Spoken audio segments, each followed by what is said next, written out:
a couple different ways to go after accounts, and today I'm going to prove to you that that is just not so. So we're going to look at a bunch of different accounts on a credit report that needs to remove, including student loans, collections, and charge-offs. All right, specifically what you should be looking at and why you're looking at it and why it works. Okay, so let's start with the first one, and this is navient, which is a student loan, and they are notorious for doing one thing, and I'm going to point it out right now.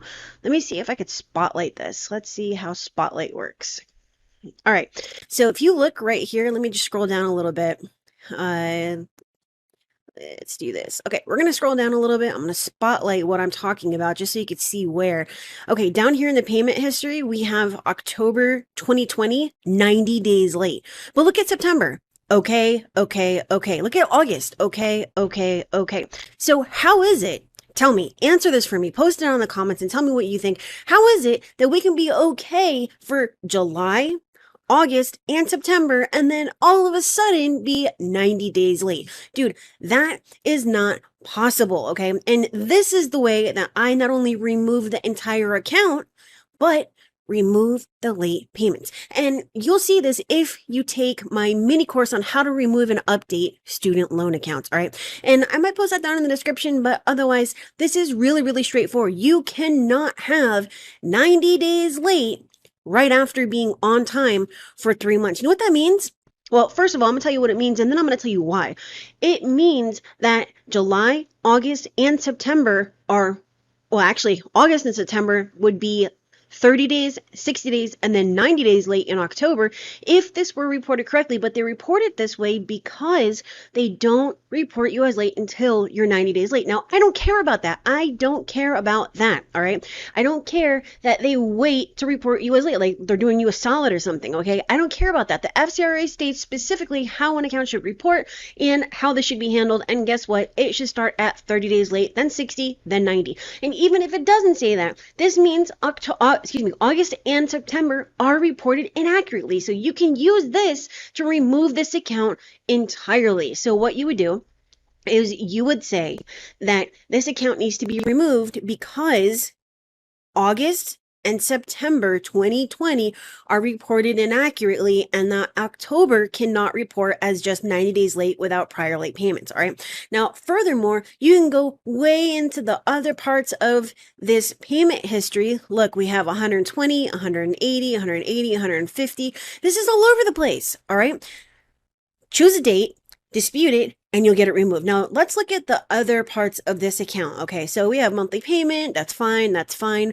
We have open date. I don't really care about that. We have balance, pretty much the same. Yep. So number of months. So you don't have a lot to work with on this account except for the late payment history. And I promise you, if you use this and you use it correctly and you use it consistently with student loans, and you can get these removed. And guess what? This client has a ton of them. They have a ton of them. All right. So this is the way that you get these removed. I do it all the time. I've been doing it for 10 years and this works. Okay. This is called factual based disputes. Now here we go with another account. This is not a student loan. This is a credit union. This is an installment secured loan, and we have late payments that are just all over the place. Look, December 2016, we have TransUnion reports okay. We have Experian and Equifax that report 30 days late. Then we have in January, 60 days late, but also okay for TransUnion. And then the rest of the payment history also doesn't make any sense. But prior to that, it's all on time. So there's a couple of things that we can do here. Now, because there are multiple late payments, I probably wouldn't go after this account to get it updated, but you can try, all right? Now, here's another thing that you want to look at. Over here, we have payment status, 30 days late. But check out the balance. We have a zero balance across the board. So how can I be late by 30 days with a balance of zero? That is not possible. That's not possible, okay? So what you can do is you can first go after the late payments to try to get them updated, but you're not going to update this payment status without first going after the whole balance trifecta thing here, okay? So first of all, dispute the whole late 30 days zero balance issue. Then go after these late payments and get them removed in groups of two. So go after December and then January and then February and March, and then May and June, and then end with these three here. Now, the problem is that this account ends in late payments. There are no further payment, updated payments on here, but it's missing because the balance is zero. This client did pay this account at some point. So that means that we are missing some payment history right here. And it says date of last payment was 9/20/2017. However, where do you see that? Where do you see that on here? Do you see 9/20/2017 as having been paid? I don't. So what's the real deal behind this account? I don't know. And look at Equifax. Equifax says 5/1/2017, yet that's versus 9/1/2017. So there's a lot of stuff on this account that you can work with to get this account updated. And if this is just a thing of like, hey, I don't want to update it, I want to remove it, then what you're going to want to do is go after this payment history here, mention that these are all over the place. You can use it as an image if you want to, but I would probably just state the dates. Remove this account for inaccuracy because the payment history shows blah, blah, blah, blah, blah, blah, blah. Okay. And then now let's go find another account. So I hope that this is making sense. Let's go see if we can find a charge off. I know that I saw one. Okay. So let's look at this one. So we have a Verizon account. Verizon is extremely difficult. And let's just pause right there just for a second. We are using factual based disputes for the credit sweep process to remove these from the credit report. Okay, we are not using regular credit repair. We are not using templates. We are not stating a bunch of laws. We are taking the information directly off the credit report, and that is why I'm showing you this stuff, all right? So let's continue. Verizon. Verizon is very difficult and must be disputed a specific way. All right, so we don't have any payment history. Look down here. There's literally nothing in the payment history, and you are going to find that a lot with Verizon. All right, so let's first look at date last active. We have 7/2015 and 10/2014. Dude, we're dealing with 2 different years and 2 different months. That is not possible. So what this means is that this account is naturally going to come off at 2 different times. One that is 7 years after the 2014, and the other 7.5 years after 7/2015. All right. So there's a lot of stuff that we can do here. Look at the payment status. We have collection charge off, and we have late 120 days. How does that make sense? It does not make sense. All right. So the very first thing that you're going to want to do is go after the date last active. Then if that doesn't work, even though we're dealing with the same dates, you're going to go after date last payment. All right. Now, another thing is that this account was disputed and yet does not have a notice of dispute, which is required pursuant to section 623 within 30 days of the date that they received the first dispute. You can use that to get the account removed. All right. So there's so many things on this account right here. Look, paid derogatory. How can it be literally 2 totally different things? It doesn't make any sense. Use this to your advantage. All right. So let's go and look at another type of account. Here we go with Kohl's Capital One. As you can see, there's only one thing in the payment history, and that is charge off. All right. Now, some of these companies will only do what's called derogatory reporting, where they only report you as, report on your credit report, when you have a negative status with them, like when you don't pay a utility bill. Other companies do life reporting of the account, where they consistently report. However, if you are supposed to be reporting the life of the account, then why am I only seeing charge off without any other payment history? Why is it that only Equifax is reporting a payment history? That doesn't make any sense. So we can go after missing information, but your biggest thing right here is going to be date last active. Why does a date last active have such an impact? If you know the answer to this question, post it down in the comments. Please, somebody, please answer this question.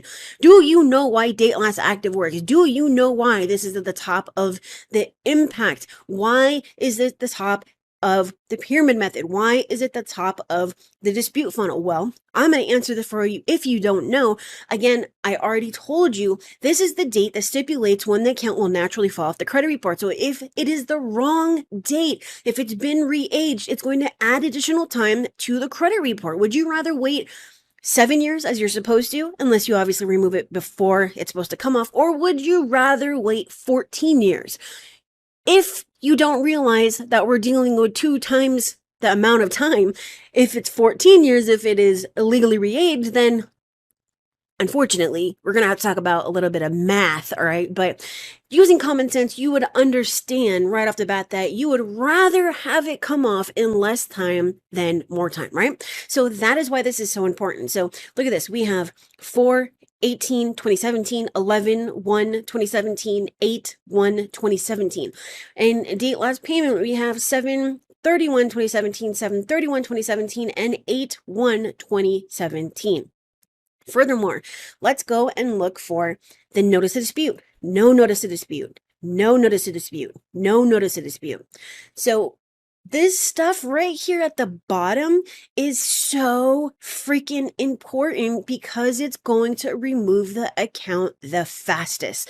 And the fastest legal deletions are what we're looking for. Okay, so let's go and check out the high balance. Right here where it says high credit, we have 400, 0, and 291. I don't really care about the 0 because the 0 is kind of like non-reporting, but what I do care is that we have 2 totally different numbers, 400 and 291. All right. So how is this possible? It is not possible. This is inaccurate. The account has to be removed. And now let's go find something else. All right. So if you're wondering how you would use these as a dispute reason, you would very simply state that this account needs to be removed because the date last active is reported as such. The date last paid is reported as such. The required notice of dispute was supposed to be there within 30 days. It was not entered, and it needs to be removed pursuant to Section 623. So on and so forth. Well, what about the charge off down here for Equifax? Why is that not on here? I mean, there's so much to use on here that like I could literally go on for like hours, and we're not going to do that. So Target. Let's look at wonderful old Target. So let me get the spotlight again, and let's go down here, and we're pretty much looking at the same thing. Let's pull this down just a little bit. So in the payment history, we don't really have much to deal with. It's, again, reported as okay on Equifax, and you already know that that's inaccurate because it is not reported as okay. All right, this is derogatory, and it's also part of the wage earner plan for a bankruptcy. Okay, so right off the bat, look at the comments. We don't have the notice of dispute.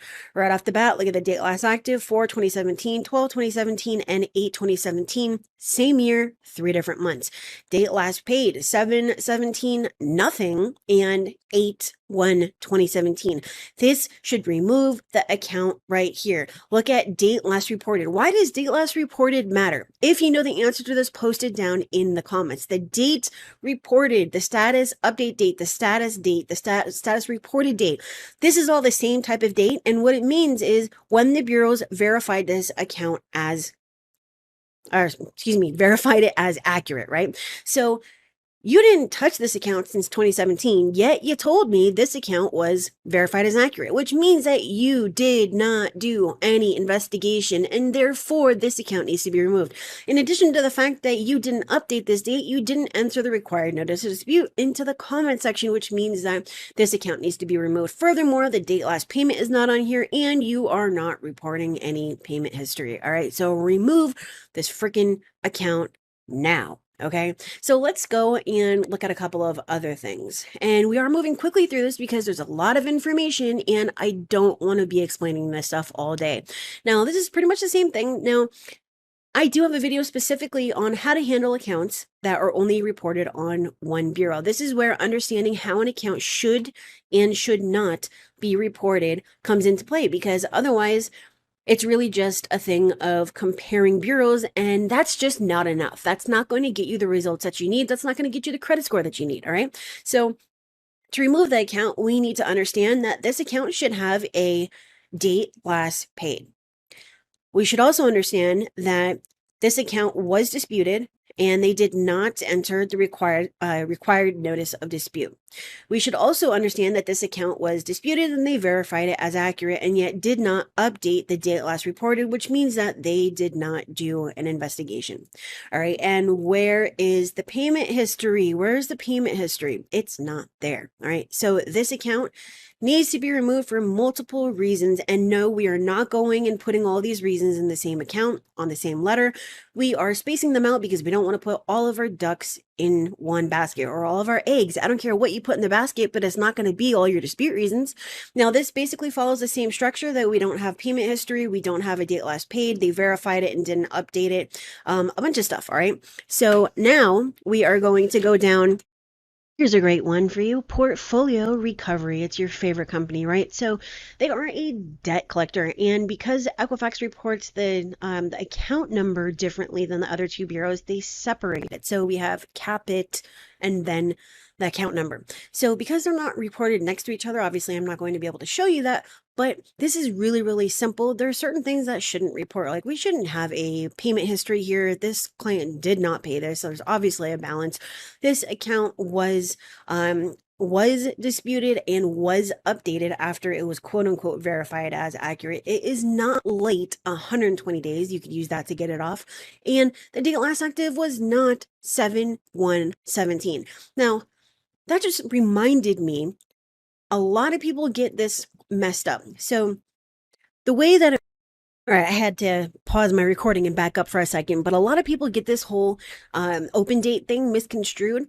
This open date is not the actual date that this account was open, so you cannot use this to get the account removed. This is the date that the collection agency acquired the account or the debt buyer acquired the account when it was purchased, okay? So let's go and find another account. So this one is okay. This one is okay.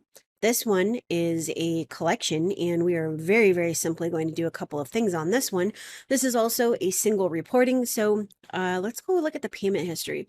So payment history, and this is a beautiful, beautiful thing that we can use. There's only about like 2 more minutes left to this video. Here we go. Payment history. Look at these beauties down here. Choose a date, dispute it, go back to the oldest date that you see, July 2019, and say, I was not late. Am I telling you to lie? No, honey, no, I'm not telling you to lie. But what I am telling you to do is put the burden of proof on the bureaus. That is your job. All right. Put the burden on them, and it is their job to determine whether it's accurate or not. All right. So don't have them make things be your job where they say, hey, reach out to the creditor and blah, blah, blah, blah. Okay. So now take a look at this. Charge off. Dude, there should only be one charge off, okay? It should not be reported twice on there, all right?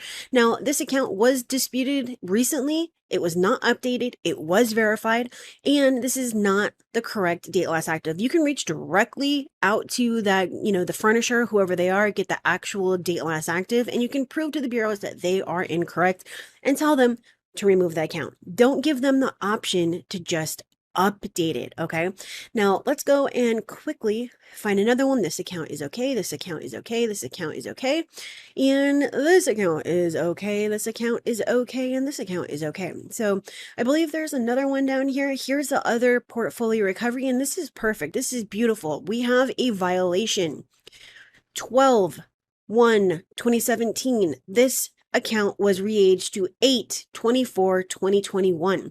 The older date, 9 times out of 10, is going to be the date that is correct. And even if it's not correct, we're going to say that it's correct because this account was re-aged. Re-age is where they add additional time to it. So this means going back to the whole purpose of using date last active, that this account is going to fall off a couple of years after, technically, 4 years after it comes off on Experian. Why would you want to allow them to do that? You cannot, okay? And as you can see, they actually used the date that they verified it as the date that they the date last active. Okay, so this is a major, major, major violation, and you need to go after it. All right. So there's so many things that you can look for on a credit report to get it removed. And it really just comes down to understanding how an account should be reported. Here's another one. IC Systems, very simply use the validation of debt and reach out directly to them. NW Financial for Heartland Clinics, same thing, validation of debt. NW Financial, validation of debt, same thing for this. And this client actually has quite a few collections on here. They also obviously have the bankruptcy. So there is so much that you can use to get these accounts removed. Every single account on here, including their bankruptcy, can come off. And it just comes down to, again, understanding how an account should and should not be reported, okay? So I have 500 videos that show you how to dispute the right way using factual-based disputes for credit sweeps to get anything off a credit report: collections, foreclosures, repossessions, charge-offs, late payments, bankruptcies, judgments, tax liens, you name it, it can come off as long as it's not child support. That is the one thing that I do not dispute. And if you want it done for you, then use the link at the top of your screen and schedule a call with me, okay? Because you know what? Maybe you don't want to do this yourself, and that's totally fine. I will help you if I can. As far as having some additional help, well, guess what? I also have an app that does everything for you, and it is called Live Letter Automation Tool, and you can use the link down in the description. And this is actually the end of my launch, and I even have an awesome guarantee that you are never going to see again. So go check those out. The links are at the top of the screen. I have some other links down in the description for you, but I'm here to answer any questions. If you haven't, post them down in the comments, and I will see you later. But please remember, use all of your available tools and options to remove your accounts before going to the CFPB, because guess what?